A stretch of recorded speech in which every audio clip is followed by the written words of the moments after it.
Welcome to R5 TV news. CPM party నిర్మాత comrade Rudraraju Satyanarayana Raju ప్రథమ వర్ధంతి స్థానిక సిపిఎం పార్టీ కార్యాలయంలో చల్లారి మాణిక్యాలరావు అధ్యక్షతన జరిగిన వర్ధంతి సభలో పార్టీ పట్టణ కన్వీనర్ పి సూర్యారావు మాట్లాడుతూ ఆర్ఎస్ భూస్వామ్య కుటుంబంలో పుట్టినప్పటికీ స్వాతంత్ర సమర ఉద్యమంలో పాల్గొని తదనంతరం కమ్యూనిస్టు పార్టీలో చేరి చించినాడ గ్రామంలో పేదలు దళితులను ఐక్యం చేసి అనేక పోరాటాలు చేయడమే కాకుండా సర్పంచ్ గా, ఎమ్మెల్యేగా, ప్రతిపక్ష నాయకుడిగా పేద ప్రజల తరపున పనిచేయడమే కాకుండా ఏజెన్సీ ప్రాంతంలో గిరిజన భూ పోరాటంలో గిరిజనులకు అండగా గిరిజనేతర పేదలను ఐక్యం చేసే పోరాటాలు నడిపి వారికి గిరిజన చట్టాలు అమలు చేయించి వారి అభ్యున్నతికి పాటుపడ్డ వ్యక్తిగా వారి అడుగు జాడల్లో నడుచుకొని వారి ఆశయాలు సాధించాలి అని కోరారు. ఈ కార్యక్రమంలో పట్టణ కమిటీ సభ్యులు SK Mabu Subhani, you Satyanarayana, we Gopi, D ఆశీర్వాదం, ఆరెడ్డి రామచంద్రరావు తదితరులు పాల్గొన్నారు.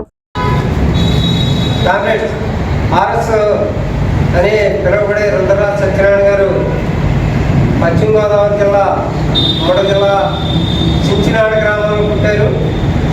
వారి భూస్వామి కుటుంబం అయినప్పటికీ ఆ రోజున స్వాతంత్రోద్యమంలో పాల్గొనడమే కాకుండా తదుపరి కమ్యూనిస్ట్ పార్టీలో చేరి ఆదర్శవంతంగా ఆ ఊరు గ్రామ ప్రజలందరికీ కావలసిన ఐక్యం చేసి ఆ ప్రజలందరినీ ఐక్యం చేయడం ద్వారా అక్కడ ఉన్న భూస్వామ్య శక్తులు అంటే అదే పొలంలో ఉన్న ఇతర భూస్వామ్య శక్తులందరికీ వ్యతిరేకంగా ఆ అధికారులు పోరాటాలు చేయడం, ఆ గ్రామంలో మొన్నటి వరకు కూడా ప్రతి ఎన్నికల సందర్భంలోనూ సిపిఎం పార్టీ అభ్యర్థులు నెగ్గే విధంగా అక్కడ అంత పునాది ఉంది చించినాడ గ్రామంలో.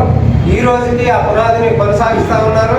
మరి అటువంటి పునాది ఆయన ఆర్ఎస్ గారు తమ జీవిత కాలంలో కొన్ని పదవుల్ని ఎమ్మెల్యే పదవి వరకు చేసి ప్రతిపక్ష నాయకుడిగా కొంతకాలం పనిచేసినప్పటికీ తదుపరి కూడా ప్రజాసేవలో మరి ఏ రకంగా కొనసాగారనేది ఈ రోజు ఉన్న యువతరం తెలుసుకోవాల్సిన అవసరం ఉంది. మరి ఆయన ప్రతిపక్ష నాయకుడిగా పనిచేసిన అనంతరం కూడా ఈ జిల్లాలో రైతాంగ ఉద్యమాన్ని నిర్మించడం కానివ్వండి, తదుపరి సిఐటియు రాష్ట్ర జిల్లా ఉపాధ్యక్షుడిగా పనిచేయడం కానివ్వండి, ఇవన్నీ కూడా అలాగే ప్రధానంగా ఈ ఏజెన్సీలో భూ పోరాటాల సందర్భంలో ఆయన చాలా కీలక పాత్ర వహించారు.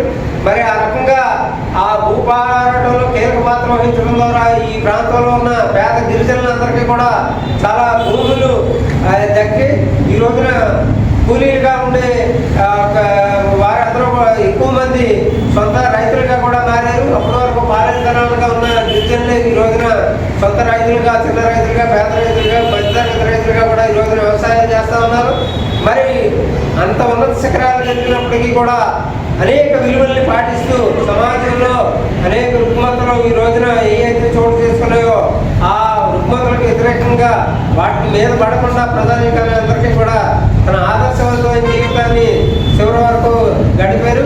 చివర 4-5 సంవత్సరాల్లో మంచాన్ని మీద నుంచి కదిలి పరిస్థితి లేనప్పటికీ వెళ్ళిన ప్రతి కార్యకర్త దగ్గర మాట్లాడుతూ ఆ మంచి చెట్ల యోగక్షేమాలన్నీ కూడా మన కార్మికుల యోగక్షేమాలు, కార్యకర్తల యోగక్షేమాలు ఇవన్నీ కూడా తెచ్చుకుంటూ ఈ తరం ఎవరైతే ఉన్నారో ప్రజానీకాన్ని అందరికీ కూడా ఆదర్శంగా పెరిగారు.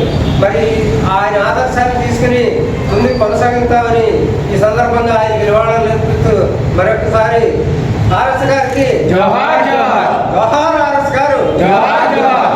సాధిస్తాం ఆర్ఎస్ గారి ఆశయాల్ని, సాధిస్తాం ఆర్ఎస్ గారి ఆశయాల్ని. కామ్రేడ్స్ అందరూ